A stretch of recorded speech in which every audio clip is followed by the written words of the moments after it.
പണ്ടൊരുപാട് സുഹൃത്തിനെ കാണാൻ വേണ്ടി പോയി ഹോസ്പിറ്റലില്. അപ്പൊ ഇയാൾ ICUവിൽ കിടക്കുക. അപ്പൊ സുഹൃത്ത് ഇങ്ങനെ കൈയോട് കാണിച്ചു. അദ്ദേഹം വിചാരിച്ചു വില്ലെഴുതി വെക്കാനാവുന്നു. മരിക്കുന്ന സമയത്ത് ചിലർക്ക് ഇങ്ങനെ വില്ലെഴുതാൻ തോന്നുന്നല്ലോ. അപ്പൊ ഇദ്ദേഹം പേപ്പറും പെന്നൊക്കെ എടുത്തു കൊടുത്തു. ഇയാൾ എന്തോ എഴുതി ഇയാളെ പോക്കറ്റിലിട്ട് സുഹൃത്ത് വേഗം വാങ്ങിച്ചിട്ട് എന്നിട്ട് അപ്പോഴേക്കും മറ്റേ സുഹൃത്ത് സ്ഥലനായിപ്പോയി. അദ്ദേഹത്തിന്റെ ക്രിമേഷനൊക്കെ കഴിഞ്ഞ് അദ്ദേഹത്തിന്റെ ഭാര്യയോട് പറഞ്ഞു, നിങ്ങളുടെ ഭർത്താവ് മരിക്കുന്ന സമയത്ത് അവസാനം എനിക്കാണ് അദ്ദേഹത്തിന്റെ ആഗ്രഹം എഴുതി തന്നത് എന്ന്. അപ്പൊ ഭാര്യ ചോദിച്ചു, തരൂ, എന്താ എന്റെ ഭർത്താവിന്റെ അവസാനത്തെ വാക്കുകൾ ഞാൻ നോക്കട്ടെ. അപ്പൊ അത് വായിച്ചു നോക്കിയപ്പോ എന്താണ്, സുഹൃത്തിനോട് എഴുതിയിരിക്കുകയാണ്, ഓക്സിജൻ ട്യൂബിന്റെ മുകളിൽ നിന്ന് കാലെടുത്ത് മാറ്റാൻ. ഇയാൾക്ക് ഓക്സിജൻ ട്യൂബ് കൊടുത്തിട്ടുണ്ട്, അതിന്റെ മുകളിൽ കാല് വെച്ചിട്ടാ പറ്റോ നിൽക്കുന്നത്. പാവം വർത്തമാനം പറയാൻ പറ്റില്ല, കാരണം വായയിലൊക്കെ അത് വെച്ചിരിക്കല്ലേ. കാലെടുത്ത് മാറ്റുമെന്ന് ഇങ്ങനെ കാണിക്കുന്നുണ്ട്. ഇയാളുടെ വിചാരം വില്ലെഴുതാൻ പോവുക. അതാണ് ആലോചിച്ച് നോക്കും. ഇതുപോലെ നമ്മള് നല്ലത് ചെയ്യുന്നത് ചിലപ്പം ചീത്തയായി മാറും. നമുക്കറിയില്ല എന്താ വാസ്തവം. അതുകൊണ്ട് മനസ്സിലാക്കൂ, ജീവിതത്തിന്റെ ഒരു വലിയ രഹസ്യം, മനസ്സ് നാം ശ്രദ്ധിക്കാതെ ജീവിച്ചാൽ, മനസ്സിനെ ശ്രദ്ധിക്കാതെ ജീവിച്ചാൽ അതിന്റെ ചിന്തകൾക്ക് നമ്മളെ തളർത്താനും തകർക്കാനും സാധിക്കും. നാം ഒരു കാര്യത്തെക്കുറിച്ച് എത്ര ടെൻഷൻ എടുക്കുന്നോ അത്ര ആ കാര്യം നടക്കാതിരിക്കും.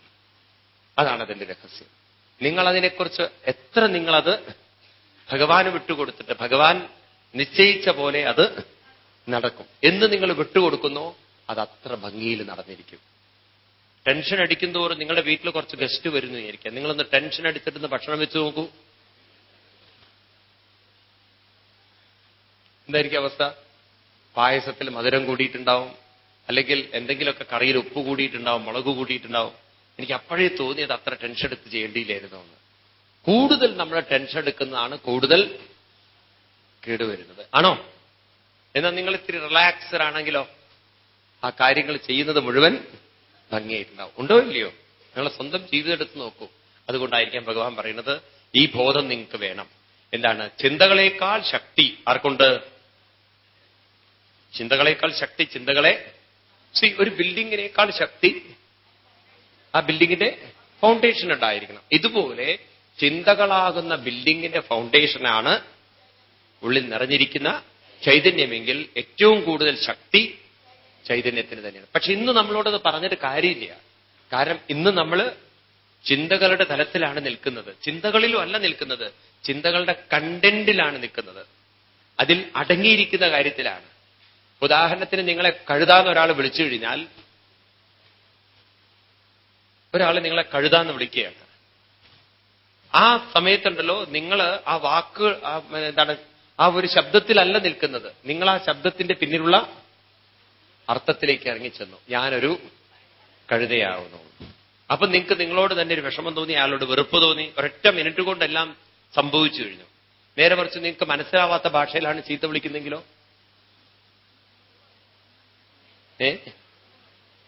നിങ്ങളെ ഗുജറാത്തി ഭാഷയിൽ നാളെ ചീത്ത വിളിച്ചു വിചാരിക്കുക, നിങ്ങൾക്ക് വല്ല വിഷമമുണ്ടോ? എന്തുകൊണ്ടില്ല? നിങ്ങൾക്കതറിയില്ല. അപ്പൊ നോക്കൂ, നിങ്ങളെ ശബ്ദമല്ല തളർത്തിയത്. കഴുത എന്നുള്ളത് നിങ്ങളെ ഗുജറാത്തി ഭാഷയിൽ വിളിച്ചാലും നിങ്ങൾക്കൊരു വിഷമവുമില്ല. കാരണം നിങ്ങൾക്ക് ആ ഭാഷയൊട്ടും അതുകൊണ്ട് അതിന്റെ അർത്ഥം നിങ്ങൾ ശ്രദ്ധിക്കുന്നില്ല. നേരെ മറിച്ച് നമ്മൾ അറിയുന്ന ഭാഷയിലാണെങ്കിൽ അതിന്റെ അർത്ഥം ഗ്രഹിച്ചു, ആ അർത്ഥം നമ്മളെ സ്വാധീനിക്കാൻ തുടങ്ങി. ഇങ്ങനെ നമ്മളറിയാതെ തന്നെ സിനിമ കാണുന്ന സമയത്ത് സിനിമയുടെ കഥയിലേക്ക് ഇറങ്ങി ചെല്ലുന്ന പോലെ, സിനിമയാണെന്നുള്ള ബോധം വിട്ട് അതൊരു യഥാർത്ഥ കഥയാണെന്ന് ചിന്തിക്കുന്ന പോലെ നമ്മുടെ മനസ്സിൽ വരുന്ന ചിന്തകളുടെ പിന്നിലുള്ള അർത്ഥങ്ങളിലേക്കൊക്കെ നമ്മൾ ഇറങ്ങിച്ചെല്ലുകയാണ്. അപ്പൊ നമുക്ക് തോന്നുകയാണ്, എന്റെ ജീവിതം ഇങ്ങനെയായിരിക്കും, എന്റെ ജീവിതം ഇങ്ങനെയായിരിക്കും. ഒരാൾ എന്തെങ്കിലും പറഞ്ഞാൽ എനിക്ക് ഇങ്ങനെയൊക്കെ ആയിരിക്കും അനുഭവം, ഇതൊക്കെ ഞാൻ അനുഭവിക്കേണ്ടി വരും എന്നൊക്കെ ചിന്തിക്കുമ്പോഴേക്കും നമ്മുടെ മനസ്സ് നമ്മളെ തളർത്തിയിട്ടുണ്ടാവും. നേരെ മറിച്ച് നമ്മൾ ചിന്തിക്കുകയാണ്, ഇതൊക്കെ ഒരു വെറും ചിന്തകളാണ്, അതിനെ നിങ്ങൾ ചിന്തകളായി മാത്രമേ കാണുന്നുള്ളൂ എങ്കിലോ, ഇതെല്ലാം ആഗമ ആയിനോ, ഇത് വന്നതാണ്, ഇത് നിലനിന്നാലും കുറച്ചു കഴിഞ്ഞാൽ പോകുന്നതാണ്. ഇതിനേക്കാളൊക്കെ ശക്തി ഏതിനുണ്ട്? ഇതിനെ നിലനിർത്തുന്ന ചൈതന്യത്തിനുണ്ട്. അതിലേക്ക് നമ്മുടെ ശ്രദ്ധയൊന്ന് തിരിക്കാൻ സാധിച്ചാൽ ഈ ചിന്തകളുടെ പിടിയിൽ നിന്ന് നമുക്ക് വേണമെങ്കിൽ പുറത്ത് കടക്കാം. ശരിയാണോ? മനസ്സിലാവുണ്ടോ നിങ്ങൾക്ക്? അപ്പൊ ഇതൊക്കെ പറയാൻ എളുപ്പമാണ്. നമ്മൾ ഈ രാവിലെ മെഡിറ്റേഷനൊക്കെ പ്രാക്ടീസ് ചെയ്യുന്നത് എന്തിനാ വെച്ചാൽ നമ്മുടെ ഐഡന്റിറ്റി നമ്മൾ ക്രമേണ ആരിലേക്ക് കൊണ്ടുവരികയാണ്? ഭഗവാനല്ലേ. നിങ്ങൾ കൈ ഉയർത്തുമ്പോൾ വേദനിക്കുന്നില്ലേ? എന്തുകൊണ്ടാണ് വേദനിക്കുന്നത് ചോദിച്ചു കഴിഞ്ഞാൽ മനസ്സത്ര പിടിച്ചു വെച്ചിരിക്കുകയാണ് ശരീരത്തെ. ആ ശരീരത്തിൽ എത്ര മനസ്സ് പിടിച്ചു വെച്ചിരിക്കണോ അത്ര അവർക്ക് ശരീരം വേദനയായിട്ട് തോന്നും. ഇത് നിങ്ങൾ റെഗുലർലി നിങ്ങൾ പ്രാക്ടീസ് ചെയ്ത് കഴിഞ്ഞാലോ മനസ്സിങ്ങനെ ലൂസാവാൻ തുടങ്ങും. മനസ്സ് ലൂസാകും തോറും ശരീരവുമായിട്ടുള്ള ആ പിടുത്തം അതിന് കുറയാൻ തുടങ്ങും. അങ്ങനെ നമ്മൾ ഒരു റിലാക്സേഷനിലേക്ക് വരുമ്പോഴല്ലോ ആ മനസ്സിനെ എവിടേക്ക് തിരിക്കാൻ പറ്റും? ഭഗവാനിലേക്ക്. അതുകൊണ്ടാണ് ഈ യോഗയൊക്കെ ചെയ്തിട്ട് ആളുകൾ പ്രാണായാമം യോഗയൊക്കെ ചെയ്യുന്നത്. അപ്പൊ ഈ ശരീരവുമായിട്ടുള്ള മനസ്സിന്റെ ബന്ധം ഏർപ്പെടുത്തണം. ആ മനസ്സിനെ ഭഗവാനിലേക്ക് ശ്രദ്ധ തിരിപ്പിക്കണം. ക്രമേണ അതിൽ ഉറപ്പിക്കണം. പിന്നീട് അതിലേക്ക് ലയിപ്പിക്കണം. അപ്പോഴാണ് നമ്മൾ വന്നിടത്തേക്ക് തിരിച്ചെത്തുള്ളൂ. ഇതൊരു എളുപ്പമായിട്ടുള്ള യാത്രയൊന്നല്ല. കഠോപനിഷത്തിൽ പറയും ക്ഷുരസ്യതാരാ നിശിതാദുരത്യ ദുർഗം പദസ്ഥൽ കവയോ വദന്തി. കവയോ എന്ന് പറഞ്ഞാൽ മുൻപ് പോയിട്ടുള്ളവർ പറയുന്നത് ദുർഗം അത്ര എളുപ്പമൊന്നുമല്ലത്. ഏതുപോലെയാണ്? മൂർച്ചയുള്ള ഒരു വാളിന്റെ മുകളിലൂടെ നടക്കുന്നത് പോലെ. എപ്പ വേണമെങ്കിലും താഴേക്ക് വീഴാം. ശ്രദ്ധിച്ച് നടന്നില്ലെങ്കിൽ കാലം മുറിഞ്ഞു പോകാം. അങ്ങനെയൊക്കെയാണ് ഋഷിമാര് വാക്കുകൾ ഉപയോഗിച്ചിരിക്കുന്നത്. അതായത് നമ്മൾ റെഗുലർലി നമ്മൾ പ്രാക്ടീസ് ചെയ്ത് ശ്രദ്ധയോടെ നമ്മൾ കൊണ്ടുവന്നാൽ ഒരുപക്ഷെ ക്രമേണ നമ്മുടെ മനസ്സിനെ നമുക്ക് ഈ ശരീരബോധത്തിൽ നിന്നും വേർപ്പെടുത്താൻ സാധിക്കും. അങ്ങനെയൊക്കെ പറഞ്ഞിട്ട് പറയുന്നു. അതുകൊണ്ട് പറയാണ് ഇത് നല്ലവണ്ണം ഉറപ്പിക്കണം. എന്താണ്? മയാ തതമിതം സർവം ജഗദവ്യക്തമൂർത്തിനാ മസ്താനി സർവഭൂതാനി നചാഹം തേഷവസ്ഥിത. ഞാൻ അതിലല്ല, അത് എന്നിലാണ്. എന്ന് പറഞ്ഞാൽ എന്താർത്ഥം? ചിന്തകളെല്ലാം എന്നിലാണ്, ഞാൻ ഒരിക്കലും ചിന്തകളിലല്ല. ഒരു ബിൽഡിംഗ്, ആ ബിൽഡിങ്ങിനെ നോക്കിക്കൊണ്ട് ഫൗണ്ടേഷൻ പറയുകയാണ് ഞാൻ ബിൽഡിങ്ങിലല്ല, ബിൽഡിംഗ് എന്നിലാണ്. ബിൽഡിംഗ് ഇല്ലെങ്കിലും ആർക്ക് നിലനിൽപ്പുണ്ട്? ഫൗണ്ടേഷന് നിലനിൽപ്പുണ്ട്. എന്നാൽ ബിൽഡിങ്ങിന് നിലനിൽക്കാൻ ആര് വേണം? ഫൗണ്ടേഷൻ വേണം. ബോംബെയിലാണ് തോന്നുന്നത് ഒരു 4-5 വർഷം മുമ്പ് ഒരു ഫ്ലാറ്റൊക്കെ ഗംഭീരമായി കെട്ടി ജനങ്ങൾക്കൊക്കെ കൊടുത്ത്. അപ്പൊ ഒരാൾക്ക് തോന്നി അയാൾക്ക് ഈ താഴെ കാർ പാർക്കിംഗ് സ്ഥലം അയാൾക്ക് കിട്ടിയിട്ടുണ്ട്. അപ്പൊ അയാൾക്ക് തോന്നി ഒന്നുകൂടി വിസ്തരിച്ച് ഒരു മുറി അവിടെ ഉണ്ടാക്കാന്ന്. കാർ പാർക്കിംഗ് നിൽക്കുന്നിടത്ത് അയാൾ എന്ത് ചെയ്തു വെച്ചാൽ ഒരു പില്ലർ അങ്ങോട്ട് തട്ടി കൊടുത്തിരിക്കുന്നത്. എന്തായിരിക്കും അവസ്ഥ?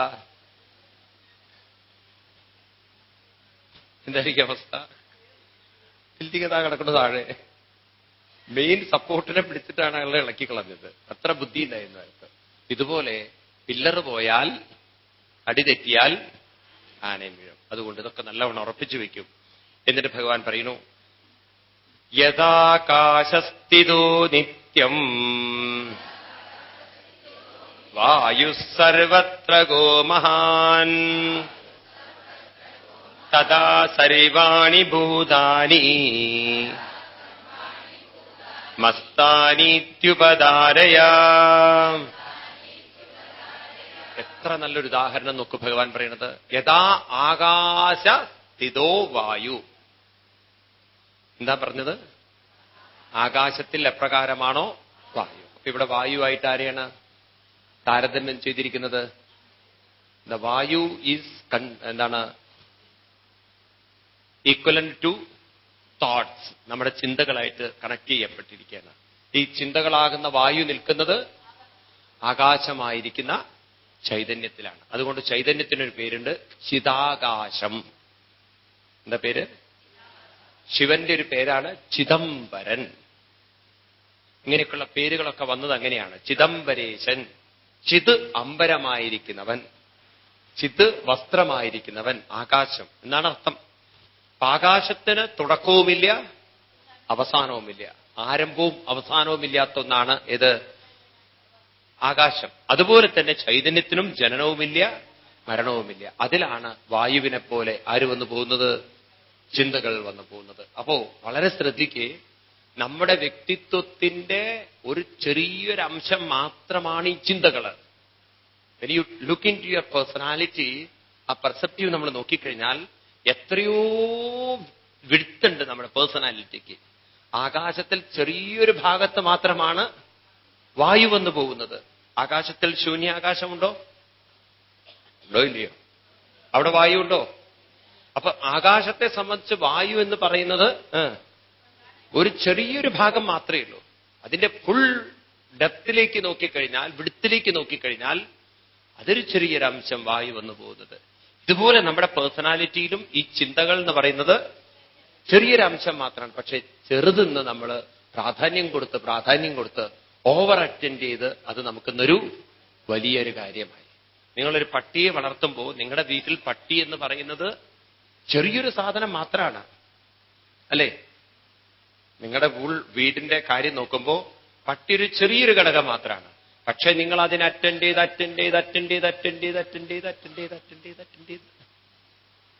മക്കളെക്കാളും വലുത് ആരായി മാറും?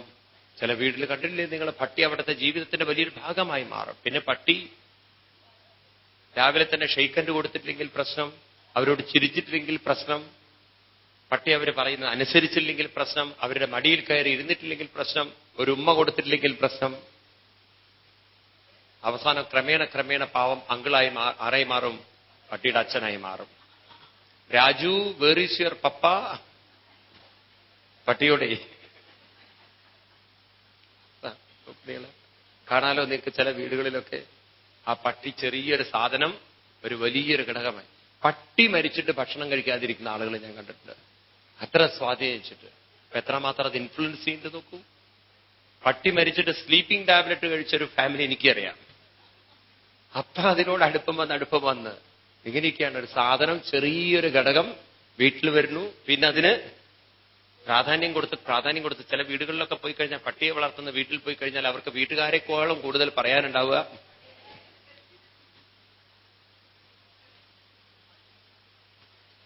ഒരു വീട്ടിൽ അങ്കിളും പട്ടിയെ കൊണ്ട് രാവിലെ നടക്കാൻ ഇറങ്ങി.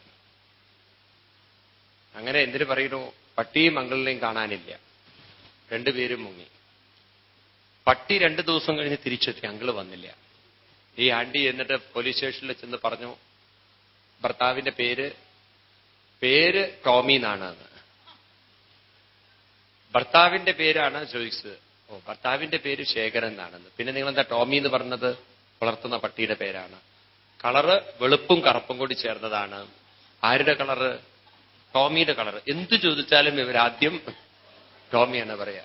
ക്രമേണ ഇവർക്ക് മനസ്സിലായി ഇവർക്ക് ഭർത്താവിനേക്കാളും കൂടുതൽ പ്രിയം ടോമിയാണെന്ന്. അപ്പൊ പറഞ്ഞു, ഒരു കാര്യം ചെയ്യൂ, ടോമിയുടെ 2 ദിവസം കഴിഞ്ഞാൽ മറ്റേ ടോമി എത്തിക്കോളൂന്ന്.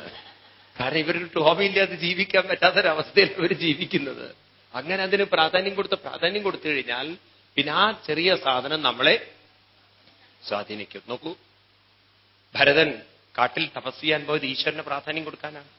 പക്ഷെ അദ്ദേഹം മാനിന് പ്രാധാന്യം കൊടുത്തു. അത് അദ്ദേഹത്തിന് സ്വാധീനിച്ചു പറയാൻ. ഇങ്ങനെ നിങ്ങളുടെ ജീവിതത്തിൽ നിങ്ങൾ മനസ്സിലാക്കുന്നില്ല, നിങ്ങൾക്ക് എത്രയോ വ്യാപ്തിയും എത്രയോ ഡെപ്തും വിടുത്തുമുണ്ട്. അതിലൊരു ചെറിയ അംശം മാത്രമാണ് ചിന്തകളെന്ന്. പക്ഷെ ആ ചിന്തകൾക്ക് നിങ്ങൾ അറ്റൻഷൻ കൊടുക്കുമ്പോൾ നിങ്ങളുടെ മഹത്വം മറന്നുപോകുന്നു. മഹതോ വിനഷ്ടി എന്നാണ്. മഹത്തായതിനെ നിങ്ങൾ മറന്നുപോകുന്നു. ചെറുതിന് നിങ്ങൾ പ്രാധാന്യം കൊടുക്കുന്നു. ഒരു വൈറ്റ് പേപ്പറിൽ നമ്മളൊരു ഡോട്ട് ഇട്ട് കഴിഞ്ഞാൽ നമ്മുടെ ശ്രദ്ധ കൂടുതൽ പതിയുന്നത് ആ ഡോട്ടിലാണ്. ഏത് വിട്ടുപോകുന്നു? അതിനെ കൂടുതൽ വൈറ്റ് ആയിട്ടുള്ള ഭാഗം നമ്മൾ വിട്ടുപോകുന്നു പറയാണ്. ഇതാണ് ജീവിതത്തിന്റെ രഹസ്യം എന്ന് പറയാൻ. അതുകൊണ്ട് ഇത് ഉൾക്കൊള്ളൂ. നമ്മുടെ ചിന്തകളൊക്കെ ഭഗവാൻ പറയുന്നു ഏതുപോലെയാണ്? ആകാശത്തിൽ വന്നു പോകുന്ന വായുവിനെ പോലെയാണ്. ആകാശത്തിനെ സംബന്ധിച്ച് വായു ഉണ്ടെങ്കിലും ആകാശമുണ്ട്. ശൂന്യാകാശത്തിൽ വായുവില്ല, പക്ഷെ ആരുണ്ട്? ആകാശമുണ്ട്. വായു ഉണ്ടെങ്കിലും ആകാശമുണ്ട്.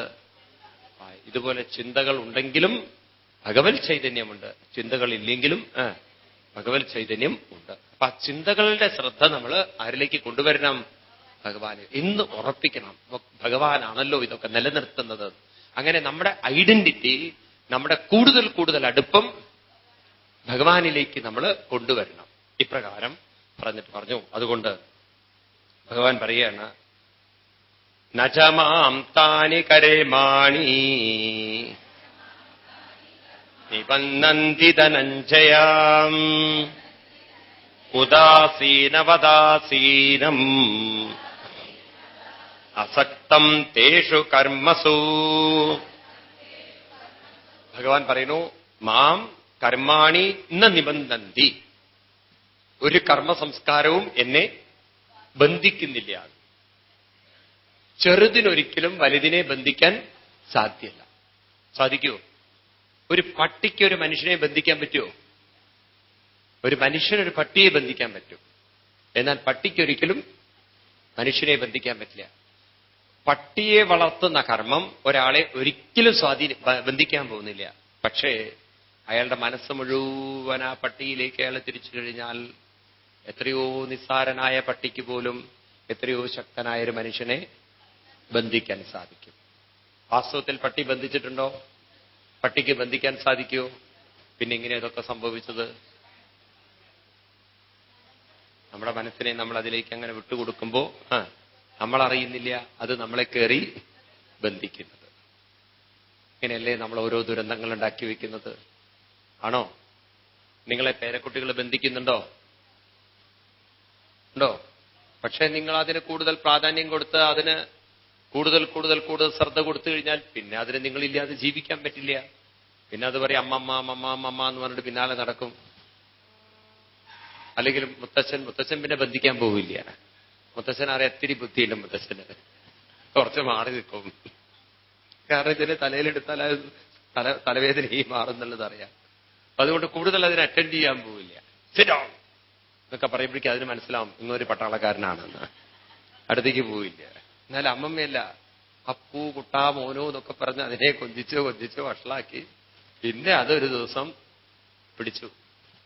പിന്നെ വിടാൻ സമ്മതിക്കില്ല. തൊട്ടതിനും പിടിച്ചതിനൊക്കെ ഫോൺ ചെയ്യാൻ തുടങ്ങും. പിന്നെ ഭാഗവതം വായിക്കുമ്പോഴാവും കൊച്ചുമോന്റെ ഫോണാ. എന്താ ചെയ്യുക? നിവൃത്തിയില്ല. ശ്രദ്ധ പോയി. എളുപ്പമൊന്നുമല്ല ഈ മനസ്സെന്ന് പറയുന്ന സാധനം. നിങ്ങൾ ഏതിലേക്ക് അതിനെ വിട്ടുകൊടുത്തുവോ അതായിരിക്കും പിന്നീട് നമ്മളെ സ്വാധീനിച്ച് പിടിക്കുന്നത്. ഭഗവാൻ പറയുന്നു, വാസ്തവത്തിൽ ഒരു കർമ്മങ്ങൾക്കും നിങ്ങളെ പിടികൂടാൻ സാധ്യല്ല. അപ്പം ഭഗവാൻ പറയുന്നതൊക്കെ ഒന്ന് ശ്രദ്ധിക്കരുതെന്നാണോ? അവിടെയാണ് നമുക്ക് വിവേകം വേണ്ടത്. നാം അതിൽ അറ്റൻഡ് ചെയ്യും വേണം, ശ്രദ്ധ തിരിക്കണം. കൂർമ്മവും കാനിയും അത് മറന്നു പോകരുത്. ഇവരൊന്നുമല്ല നമ്മളെ ബന്ധിക്കുന്നത് നമ്മുടെ തെറ്റായ സമീപനമാണ്, ആറ്റിറ്റ്യൂഡാണ്. നമ്മളതിൽ ഇൻവോൾവ് ചെയ്യും വേണം. അതിൽ നിന്ന് വിടാനുള്ള ഒരു കഴിവ് നമ്മൾ നേടി. ഇത്രേ വേണ്ടു. കുട്ടിയെ താലോലിക്കുന്ന അതേ മനസ്സുകൊണ്ട് ഇന്റൻസിറ്റിയിൽ നമ്മൾ ആരിലേക്ക് തിരിഞ്ഞിരിക്കണം? ഭഗവാൻ. അത് നമുക്ക് പറ്റുന്നില്ല പറയാൻ. നമ്മൾ കുട്ടിയെ താലോലിക്കുന്ന ഇന്റൻസിറ്റി ഉണ്ടല്ലോ, ധ്യാനിക്കുന്ന സമയത്ത് കൃഷ്ണനെ ഓർക്കുന്നതിന് പകരം വരുന്നത് പേരക്കുട്ടിയുടെ മുഖം. അതാണ് നോക്കൂ. അപ്പൊ അത് നമ്മളെ സ്വാധീനിച്ചു കളഞ്ഞു. അതുകൊണ്ടായിരിക്കാം ഭഗവാൻ പറയുന്നത്, എന്നെ ഒരു കർമ്മങ്ങളും ബന്ധിക്കുന്നില്ല. ഉദാസീനം. എന്താ ഉദാസീനം എന്ന് പറഞ്ഞാൽ? എല്ലാറ്റിൽ നിന്നും ആസീനം എന്ന് വെച്ചാൽ ഉയർന്നിരിക്കണം.